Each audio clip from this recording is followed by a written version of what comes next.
You're listening to Bark and Wag's 15-Minute Vet Talk.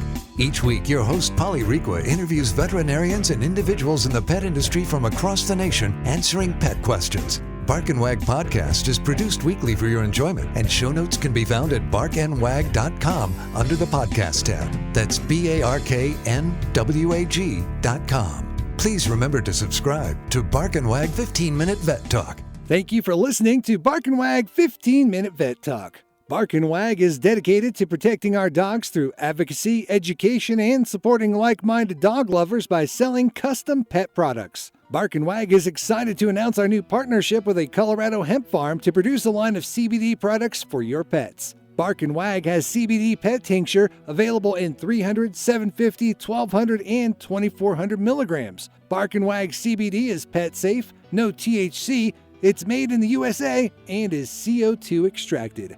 Please check out Bark and Wag's website, barkandwag.com. That is BARK, to see our line of CBD and awesome merchandise. We love pooch ideas for podcasts and merchandise, so anytime send an email to Polly at barkandwag.com with your suggestions. Welcome to Bark and Wag 15-Minute Vet Talk. I'm your host, Polly Requa. Today we're talking to Kersti Moss, professional dog trainer from Dog Training Camp USA in Raleigh, North Carolina. Welcome, Kersti. Hey, Polly. Thanks for having me on the podcast. Yeah, thank you for coming back on the podcast. Our topics are always fun and interesting with lots of tips. We had a dog owner email and ask, what do you do when your dog is obsessed with the doorbell? How do you desensitize your dog from the doorbell so that every time someone comes, it's not just, an obnoxious mad rush to the door? Yeah. Well, big thing with doorbells, dogs hear the doorbell ring and then people come inside and pay attention to them right away. So they hear the doorbell and they're like, oh, it's for me. So a big thing I teach people is ask your guests to ignore your dog. And that's hard. It's hard to train people, but that's going to give you the biggest results from it. So, if you go to the door when the doorbell rings, you can have your dog back away, but the most important thing to do is kind of get control of your dog if you can.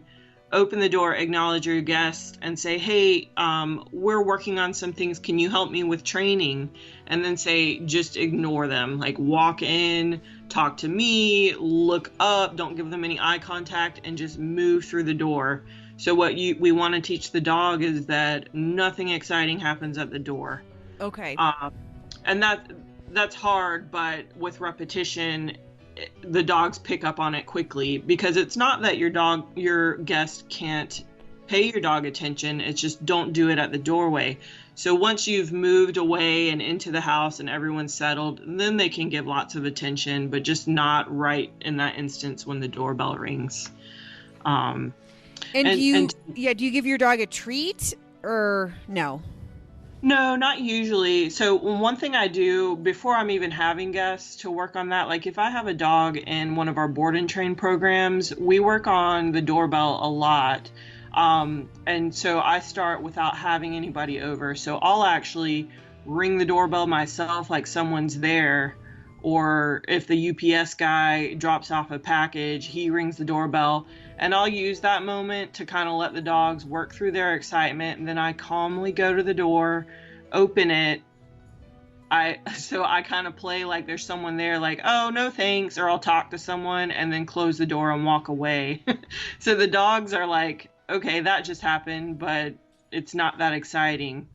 So that kind of desensitizes them to it. Ring the doorbell, act like nothing happened, and it kind of brings the energy down so that when you actually have someone come in too, their energy is already kind of bored with the doorbell ringing, if that makes sense. Okay. So practicing it, if you got kids in the house, I tell people to have their kids ring the doorbell and come inside and ignore the dog until they're calm. And then once they're calm, you can give treats if you want to, but I wouldn't do it in that moment when they're really excited, because if you do that, then that's just kind of rewarding them when the doorbell rings. Okay.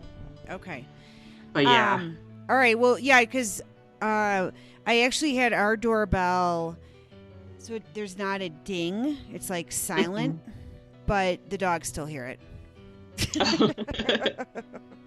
So, yeah, and it's, I'm sure this happens to other people. It's like a mad rush. And so then you're opening the door and you're holding your dog back, and it's just obnoxious. So I really do need to work on that. Yeah, and so the easiest way to do it is when there's nobody there. So if you're already practicing it, it makes it a lot easier when the situation actually happens. So come home. I mean, it might feel silly, but even when you come home, ring your doorbell and then walk inside, calmly put your things down, let the dogs be wild if that's what they're doing, but don't give them any eye contact or attention until they're calm. And then they'll get that, because that's the reward. Mm-hmm. That's what they want.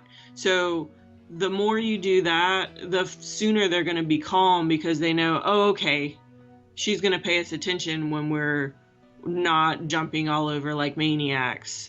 So that will happen sooner and sooner. And it usually takes maybe a week or two of that happening, but it's getting through the wild part at first that's kind of discouraging. Okay. And one thing I do with my dogs that somebody told me years ago, and I thought was just, okay, that's never going to happen. So when the doorbell rings, I tell my dogs, thank you, that's enough. And then they all go and stop. So I have 5 dogs, and it used to be wild. And so really what they're doing, because I want my dogs to bark at the door, I want people to hear, okay, there are dogs in there, but they bark and then they need to stop when I acknowledge it. So I'll go and look, and then I turn around and I tell my dogs, thank you. And then they're like, okay, good, we did our job. And they stop barking. So that's one thing you could try to do. It takes a lot of repetition, and it probably took me a couple of months before I actually saw them doing that. And I was just doing it to see if it would even work, because I thought, no way. But it's really cool now, because if I have a guest over and the doorbell rings while they're here and someone sees that happen, I'm like, oh, it's like such a moment of power. I'm like, yes, it works. Okay. All right, well, we'll work on that, and then we'll report back. Yeah. Well, thank you for being on the podcast, and we look forward to having you back. Yeah, thanks for having me. It's always a pleasure. Thank you. Thank you for listening to Bark and Wag's 15-Minute Vet Talk. If you like what you just heard, we hope you'll pass along our web address, www.barkandwag.com, to your friends and other pet owners. Have a pressing question for a veterinarian? Ask your question at barkandwag.com under the podcast tab. This has been a KFR production. Join us next time for another edition of Bark and Wag's 15-Minute Vet Talk.